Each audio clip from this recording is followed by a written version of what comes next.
జనరల్గా salon openings కానీ ఏ openings కన్నా రావడానికి నాకు చాలా మొహమాటం. కానీ మహేష్ నా స్టైలిస్ట్, నా పర్సనల్ స్టైలిస్ట్, చాలా టాలెంటెడ్ మనిషి. నేను ఒక 5 సంవత్సరాల ముందు నాకు పర్మనెంట్గా ఒక హెయిర్ స్టైలిస్ట్ కావాలి, షూటింగ్స్కి లేకపోతే ఈవెంట్స్కి కావాలి, పర్మనెంట్గా కావాలనుకున్నప్పుడు మహేష్ని ఎవరో నా దగ్గరికి పంపించడం జరిగింది. దాని తర్వాత మహేష్ని దుబాయ్లోను టాప్ ట్రైనింగ్ ఇన్స్టిట్యూషన్స్ దుబాయ్లోను, దాని తర్వాత యూరోప్లోను, న్యూజిలాండ్కి పంపించి ట్రైనింగ్ అయిన తర్వాత he's proved to he's a fantastic stylist and hair cutter. And ఈరోజు తను స్వయం కృషితో తను ఈరోజు ఒక సెలూన్ 2 అని ఓపెన్ చేసింది. నాకు చాలా హ్యాపీగా ఉంది. ఐ ప్రే ఆ పరమేశ్వరుడిని, బాబాని, ఆయన వాళ్ళ ఆశీస్సులంతా మహేష్కి ఇవ్వాలని మనస్ఫూర్తిగా కోరుకుంటున్నాను. ఎస్, ఆ లుక్ వన్స్ డిజైన్ అయిన తర్వాత మొత్తం సినిమా మొత్తం మహేషే ఆ స్టైలింగ్ చేసింది కన్నప్పకి. సో నేను నమ్మి ఇంత పెద్ద సినిమా అతని చేతుల్లో అతను స్టైలింగ్ చేశాడంటే so you have to be confident. నాకే కాదు, అక్కడ చాలామంది నటీనటులకి మనం హెయిర్ పీసెస్ వాడాం. అంటే ఈ పౌరాణిక చిత్రం కాబట్టి ఆ హెయిర్ పీసెస్ వాడినప్పుడు దాన్ని స్టైలింగ్ చేసేదంటే విగ్స్ అన్నీ కూడా మనకి హెయిర్ పీసెస్ బాంబే నుంచి వచ్చినప్పటికీను దాన్ని స్టైలింగ్ చేసి ఆ క్లిప్స్ అంతా చేసింది మహేష్. అంటే అక్షయ్ కుమార్ గారు, ప్రభాస్ గారు అందరికీ, అంటే ఆ పెద్ద తారలందరికీ వాళ్ళ పర్సనల్ స్టైలిస్టులు ఉంటారు.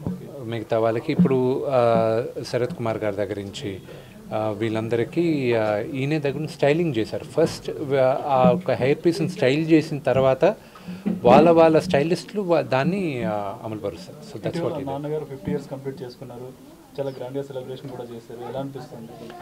50 years celebration grand event next year నవంబర్లో ఉంటుంది, 2025 నవంబర్లో ఉంటుంది. అప్పుడు దాకా ప్రతి నెల ఒక ఈవెంట్ చేయబోతున్నాం. అది ఇప్పుడు డిసెంబర్లో వచ్చే ఈవెంట్ వచ్చి ప్రతిరోజు ఆయనకు నచ్చిన సీను, ఆయన ఇన్ని సంవత్సరాలుగా ఆయన దాదాపు 600 చిత్రాలు నటించారు. ఈ 600 చిత్రాల్లో ఆయనకి నచ్చిన 31 సీన్లు రోజుకొకటి ఆయన డిస్ప్లే చేస్తూ ఉంటారు, అంటే ఆయన ట్వీట్ చేస్తుంటారు. So I'm also looking forward ఆయన 31 ఫేవరెట్ సీన్స్ ఏంటి అని తెలుసుకోవడానికి. వాటిలో మీ ఫేవరెట్ సీన్ ఏంటి? One of my all time favourite scene assembly రౌడీలో. చాలామందికి పెద్దరాయుడు అంటారు, కానీ పెద్దరాయుడు కన్నా ముందు నాకు అసెంబ్లీ రౌడీలో భాష సీన్ ఒకటి, రెండోది రాయలసీమ రామన్న చౌదరిలో ఇది దేవుడి గురించి మాట్లాడతారు ఆయన. మొత్తం ఆ దేవుడిని ఎందుకు మొక్కాలి అనేది, స్నేహం గురించి చెప్పేసి, those are my favourite scenes all time. And అల్లుడు గారులో అలా చెప్పుకుంటూ వెళ్తే టైం సరిపోదు. బట్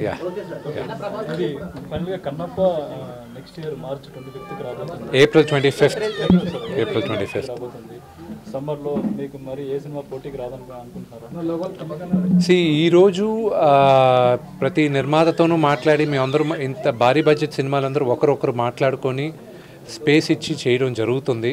అలాగే చాలామందితో చర్చించి ఇనిషియల్గా ఆగస్ట్లో రిలీజ్ అవ్వాల్సింది డిసెంబర్కి షిఫ్ట్ అవ్వడం ప్రొడ్యూసర్స్తో మాట్లాడి జరిగింది. ఇప్పుడు మాకు విఎఫ్ఎక్స్ ఈ సినిమాలో చాలా నేర్చుకుంటున్నాను.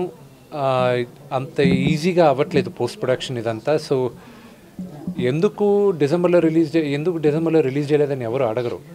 ఒక మంచి చిత్రాన్ని కోసం జనాలకి అందించాలన్న ఉద్దేశంతో మేమందరం వెయిట్ చేసి ఏప్రిల్ అయితే కంఫర్టబుల్గా మేము అనుకున్న రీతిలో రిలీజ్ చేయగలం అన్న ఉద్దేశంతో ఏప్రిల్ 25th రిలీజ్ చేస్తాం. అంటే ఒరిజినల్గా దట్స్ ఎ గుడ్ క్వశ్చన్. అది ఒరిజినల్గా మీకు త్వరలో తెలియబోతుంది. వాళ్ళ డిస్ట్రిబ్యూటర్స్ మా డిస్ట్రిబ్యూటర్స్ ఒక్కరే. సో ఆటోమేటిక్గా ఒక్క తెలుగులోనే కాదు మేము రిలీజ్ చేయాలనుకునేది, ఆల్ ఇండియా రిలీజ్ చేయాలి. సో అన్ని భాషలు ఇంపార్టెంటే మాకు. నాకు మేజర్ సీక్వెన్స్ ఒకటి ప్యారిస్లో జరుగుతుంది. ఆ సీక్వెన్స్ రావడానికి డిసెంబర్ ఎండ్ అవుతుంది. సో దాని తర్వాత ఇక్కడ లోకల్ స్టూడియోస్లోను, అన్నపూర్ణ స్టూడియోస్లోను వీళ్ళందరితో వర్క్స్ జరుగుతున్నాయి. మా బ్యాక్గ్రౌండ్ స్కోర్ జరగాలి. సో దాని గురించి take time. Pan India movie అంటున్నారు, ఇప్పుడు గేమ్ చేంజర్, పుష్ప అన్ని పాన్ ఇండియా వైడ్గా ప్రమోషన్ చేస్తున్నారు. ఈరోజు మనం 2 కోసం ఓపెనింగ్కి వచ్చాము. I give you another time for it. It will be good. ఆ పరమేశ్వరుడే చూసుకుంటాడు. Thank you.